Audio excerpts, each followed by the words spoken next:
আপনাদের সবাইকে স্বাগত জানাচ্ছি আমার প্রফেসর দানেশ একাডেমি চ্যানেলে। আশা করি আপনারা সবাই ভালো আছেন। আজকে এলইএলসি প্রেডিকশন পার্ট 2 নিয়ে কথা বলবো। আমি ল্যান্ড চেঞ্জ মডেলার নিয়ে কাজ করছিলাম।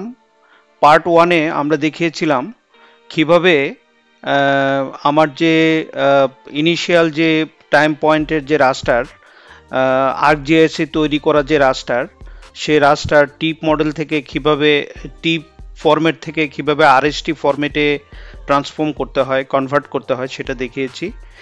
এবং লেটার যে রাস্টার আছে সেই লেটার রাস্টারকেও কিভাবে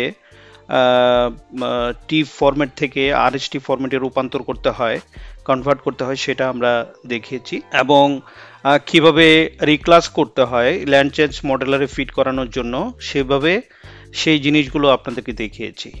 আজকে আমরা দেখাবো ল্যান্ড চেঞ্জ মডেলারের মধ্যে যে আপনার ট্রানজিশন পটেনশিয়াল যে ট্যাব আছে সেই ট্যাবের মধ্যে কিভাবে কাজ করতে হয় সেগুলো আমরা দেখাবো। বিশেষ করে আমার যে ভেরিয়েবল রাস্টারগুলো আছে সেই ভেরিয়েবল রাস্টারগুলো নিয়ে কাজ করব এবং এগুলো আপনাদেরকে দেখানোর চেষ্টা করব। আচ্ছা, তাহলে আমরা এই যে ল্যান্ড চেঞ্জ মডেলারটা ওপেন করলাম।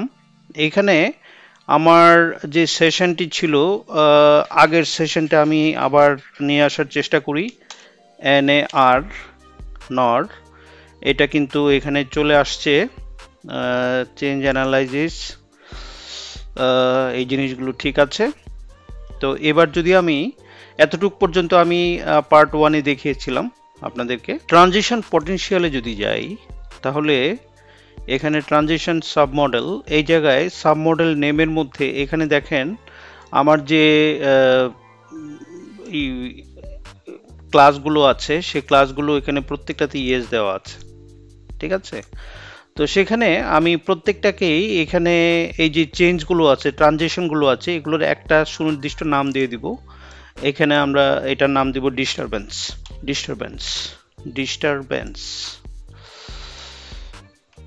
সি, এটাকে ডিস্টারবেন্স করে দিব, এইটাকে ডিস্টারবেন্স করে দিব,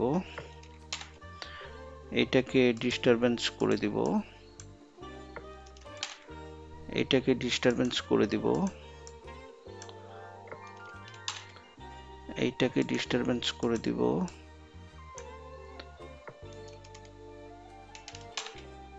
এইটাকে ডিস্টারবেন্স করে দিব, এইটাকে ডিস্টারবেন্স করে দিব, এটাকে ডিস্টারবেন্স করে দিব। এখানে আমরা দেখি যে আমাদের সবগুলোতে আসলে ইয়েস লাগবে কিনা। Water body to built up, এটা হতে পারে। Water body to forest vegetation হতে পারে। Water body to agricultural land হতে পারে। Built up area to water body, এটা সাধারণত হবে না। Built up area to water body, এটাকে আমরা নো করে দিব। এটা নো হয়ে গেছে। তো এখানে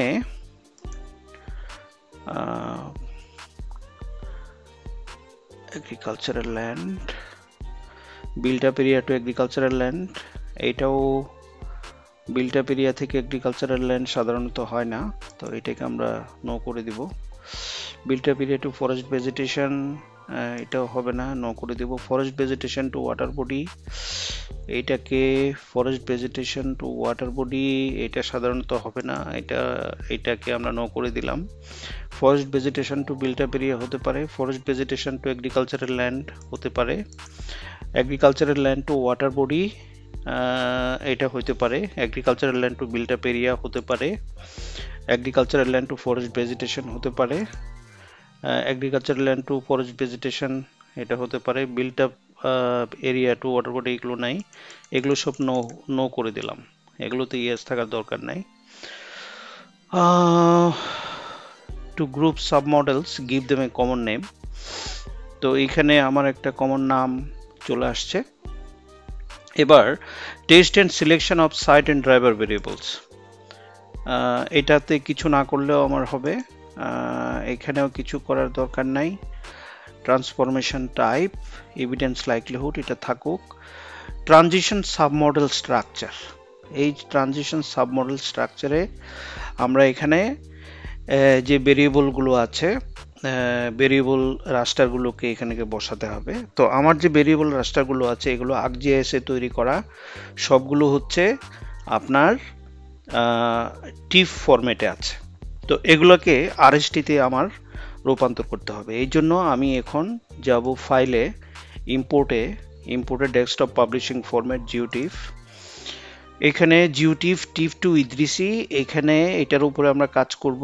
এখানে জিওটিফ ফাইল নেমে এখানে আমরা পাবো না, এটা ব্রাউজে যেতে হবে। ব্রাউজে যে ভেরিয়েবল ডাটার মধ্যে যাব, ভেরিয়েবল ডাটাতে যেমন এটা হচ্ছে ডিস্টেন্স টু রিভার, তো ডিস্টেন্স টু রিভারটা আমরা এখানে নিলাম। এটা হচ্ছে ডিস্টেন্স টু রিভার, এটার নামটা চেঞ্জ করে দিই,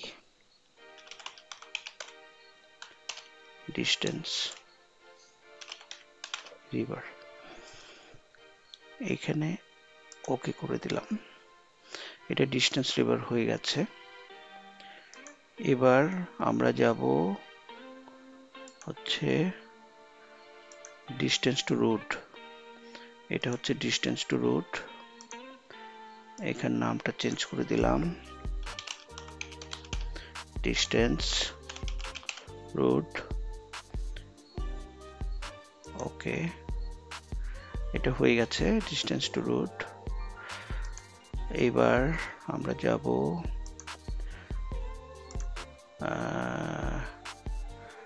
আমার যে ড্যামটে আছে digital elevation model, digital elevation মডেলটাকে এখানে আনবো। এইটাকে আমি নরসিংদী এলিভেশন নাম দিয়ে দিই। ওকে, এখানে এলিভেশন ড্যামটি চলে আসছে। এবার আমরা যাব অ্যাসপেক্ট,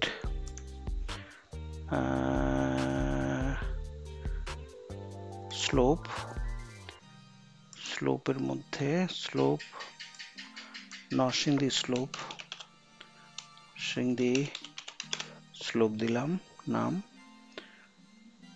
ওকে, এটা কেন এরকম আসছে বুঝতে পারছি না, হয়তোবা ঠিক আছে, এটা আমরা যখন দেখব তখন হয়তোবা ঠিক থাকবে। এবার আমরা যাব অ্যাসপেক্ট, নরসিংদী অ্যাসপেক্ট। ওকে, এখানে অ্যাসপেক্টের গুলো চলে আসছে। তো আমরা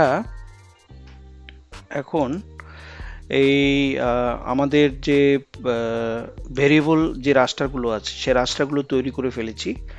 এখন এখান থেকে আমরা রাস্টারগুলো বসিয়ে দিই। রাস্টারগুলো কোথায় আছে, এটা ভেরিয়েবল ডাটার মধ্যে থাকবে, দেখা যাচ্ছে না নাকি? ও আচ্ছা, এখানে আছে এই ডিস্টেন্স রিভার। ওকে, আমি একটা ফাইল বাড়াই দিই, এখানে হচ্ছে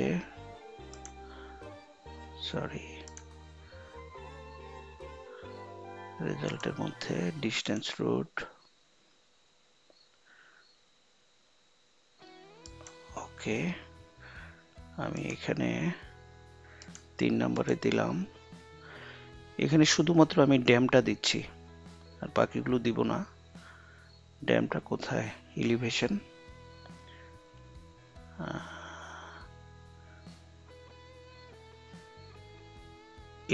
নরসিংদী এলিভেশন। এই 3টা ভেরিয়েবল ডাটা আমি এখানে দিচ্ছি। এবার আমি রান ট্রানজিশন সাব মডেল ওখানে যাই, ওখানে যে আমি রান সাব মডেল দিচ্ছি। MLP cannot have more than 9 transition in sub model।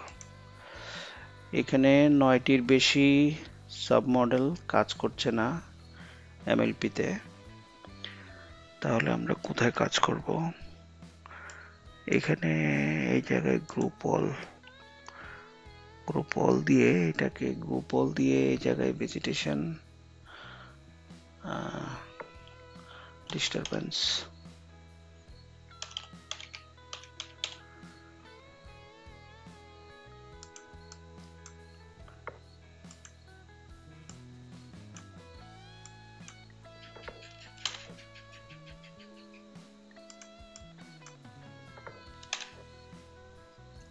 এটার দরকার নাই, এখানে নোর মধ্যে এটা দেওয়ার প্রয়োজন নাই, এটা দেওয়ার প্রয়োজন নাই। তাহলে আমি ভেরিয়েবল ডাটাগুলি আবার বসিয়ে দিচ্ছি। Variable data distance river.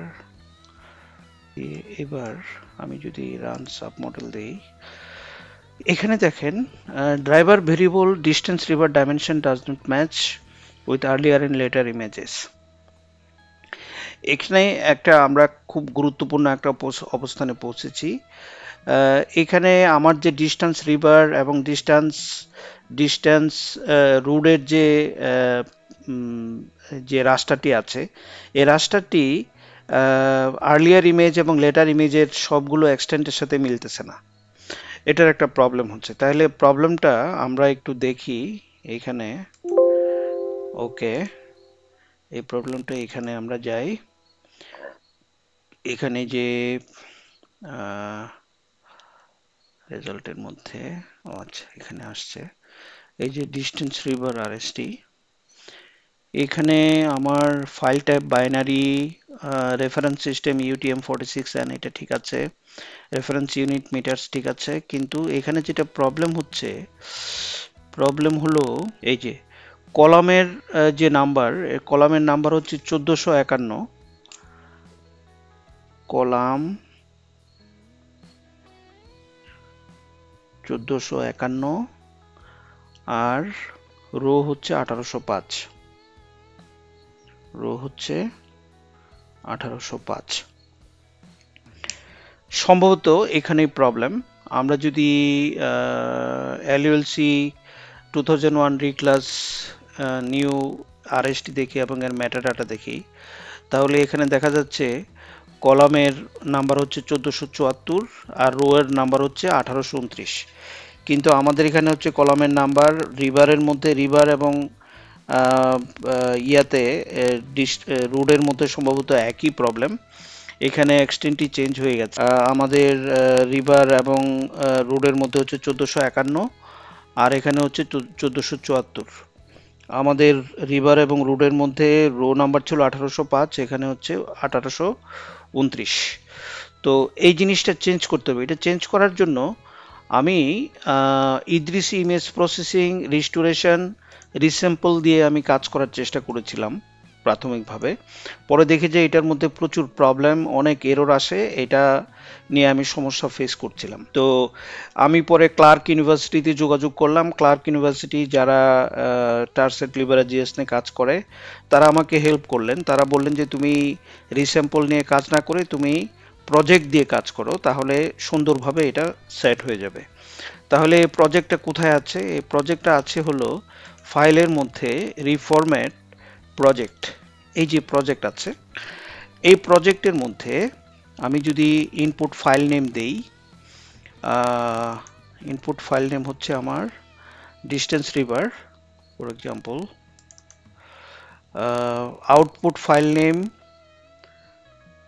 আমি একটা ফাইল নেম দিব reference file for output result. এটা ফাইল নেম হচ্ছে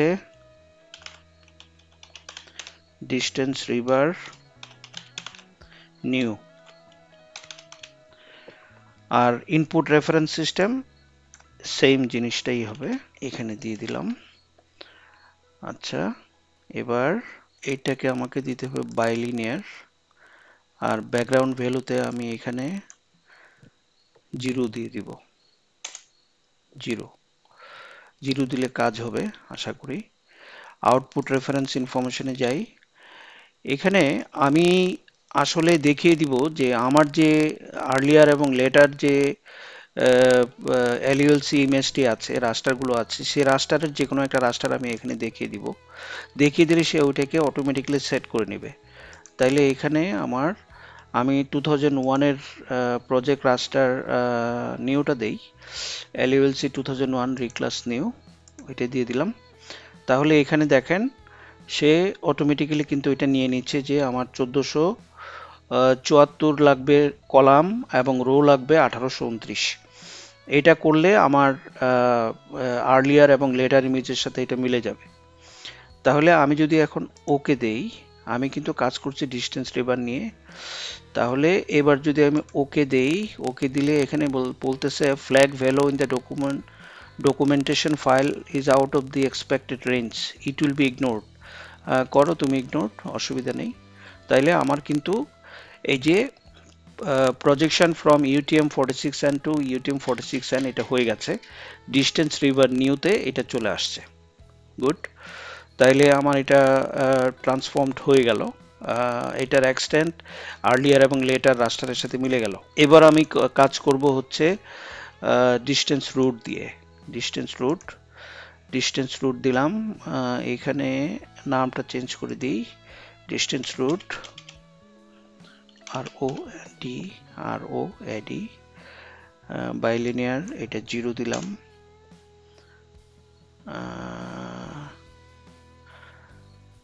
এইখানে ইনফরমেশনে এখানে জিনিসটা আগের মতোই আছে, 2001 রিক্লাস নিউ। এখানে কলাম নাম্বার এবং রো নাম্বার এরা অটোমেটিক্যালি সেট করে নিয়েছে। ওকে, এবার আমি ওকে দিব, এবার ওকে দিব। তাইলে এখানে আমার ডিস্টেন্স রুট নিউ হয়ে গেল। তাহলে আমি এবার আমার ওখানে এটা আমি ক্যান্সেল করে দিলাম। আমি প্রজেক্টের মাধ্যমে কিন্তু আমার এক্সটেন্টটাকে আমি সিমিলারাইজ করে নিলাম। এই জায়গাটা আবার আমাকে চেঞ্জ করতে হবে। এই যে ডিস্টেন্স রিভার আছে, ডিস্টেন্স রিভারের জায়গায় আমাকে নিতে হবে ডিস্টেন্স রিভার নিউ, রুটের জায়গায় ডিস্টেন্স রুট নিউ। আর নরসিংদী এলিভেশনটা আমার ধারণা এখানে কোনো প্রবলেম হবে না, এইটার মধ্যে এক্সটেন্ট সব ঠিক থাকবে। যদি ঠিক না থাকে আমি আবার ওইটাকে ঠিক করে নিব। তো এবার যদি আমি রান সাব মডেল দেই, এখানে driver variable Narsingdi elevation dimension does not match with earlier and later image. ও, তার মানে এলিভেশনের মধ্যেও সমস্যা আছে। তাহলে এই এলিভেশন যে RHT-টা আছে এটা একটু দেখি। হ্যাঁ, এখানে কলাম হচ্ছে 1498, রো হচ্ছে 1863, তা এটার মধ্যে পার্থক্য আছে। তো এটাও আমি ঠিক করে নিচ্ছি। ইম্পোর্টে যে রিফরম্যাটে যে প্রজেক্টে গেলাম, প্রজেক্টে যে আমার ইনপুট ফাইল নেম হচ্ছে Narsingdi elevation output name Narsingdi elevation new, আর reference file for output result এই সেম জিনিসটাই হবে, কারণ এগুলো আমার ArcGIS ঠিক করা ছিল, এটা দেখার দরকার নেই। এখানে বাইলিনিয়ার আমি দিব, এটা আচ্ছা এটা এরকমই থাক, দেখি কাজ করে কিনা।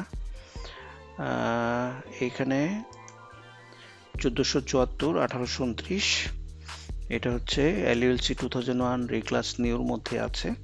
তো এটা যদি আমি ওকে দেই, এবার এখানে ওকে দিলাম পরে কিন্তু আমার এটা এলিভেশনটা কিন্তু ঠিক হয়ে গেল। ঠিক আছে, দ্যাটস গ্রেট। এবার আমি এই এলিভেশন নিউটাকে এখানে সেট করব। আমার এলিভেশন নিউ কোথায়, যে নরসিংদী এলিভেশন নিউ বসিয়ে দিলাম। এবার এখানে রান সাব মডেল দিব। এখানে রাব মডেলস সাব মডেল রান করছে। এখানে আইটারেশন দেওয়া আছে 10,000 বার। তো এখানে এটা হইতে অনেক সময় লাগবে আসলে। তো আমি যেহেতু আপনাদেরকে ডেমনস্ট্রেট করছি, এটার অ্যাকুরেসি নাম্বার এখন বাড়ছে 11.76%, অ্যাকুরেসি আরও বাড়তে হবে আসলে। তারপরে আমি এখানে এই জায়গায় এসে এটাকে স্টপ করে দিচ্ছি। স্টপ করে দিলে এখানে আমার ল্যান্ড চেঞ্জ মডেল আর MLP মডেল রেজাল্ট, এই যে আমি যে সাব মডেলকে রান করেছি এইটার রেজাল্টটি এখানে আছে। এই জিনিসটি অনেক গুরুত্বপূর্ণ। এবার আমি দেখি ক্রিয়েট ট্রানজিশন পটেনশিয়াল দিয়ে আমার ট্রানজিশন পটেনশিয়াল ফাইলগুলো তৈরি হয় কিনা। হ্যাঁ, এগুলো হয়েছে, সবগুলো একসাথে চলে আসছে। Potential for transition from 4 to 3, 4 to 2, 4 to 1, 3 to 4, 3 to 2, 1 to 4, 1 to 3, 1 to 2, এই জিনিসগুলো চলে আসছে। তাহলে আমরা এবার চেঞ্জ প্রেডিকশনে যাই। এই যে চেঞ্জ প্রেডিকশনে আমি যদি যাই, এখানে চেঞ্জ ডিমান্ড মডেলিং আছে। চেঞ্জ ডিমান্ড মডেলিং এর মধ্যে আমি মার্কআপ চেইন পদ্ধতিটাকে ইউজ করব। এখানে আমার প্রেডিকশন ডেট হচ্ছে 2040। ডাইনামিক রুট ডেভেলপমেন্ট, এইটা আমার কোনো কিছু না করলেও হবে। চেঞ্জ এলোকেশন, এখানে এই জায়গায় এসে আমি রান মডেল দিব, দেখি।